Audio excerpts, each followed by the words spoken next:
Hello guys, in today's video we're gonna talk about how to fix Messenger auto back problem. So the answer is easy. Just go to the settings, then scroll down to the apps section, and then go to the search and search for Messenger.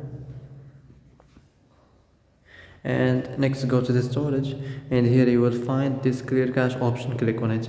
Now you can go check it if it worked, and if it didn't you can try to restart your phone or turn the Wi-Fi off and on, or the Bluetooth or the airplane mode. Also you can try to clear data, but be careful. If you clear data, all the Messenger's data will be deleted. This includes all files, the settings, the accounts, the databases, etc. So be careful if you want to clear your data.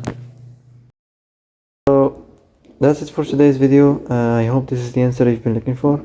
And if you like this video, don't forget to like and subscribe, and see you in the next video.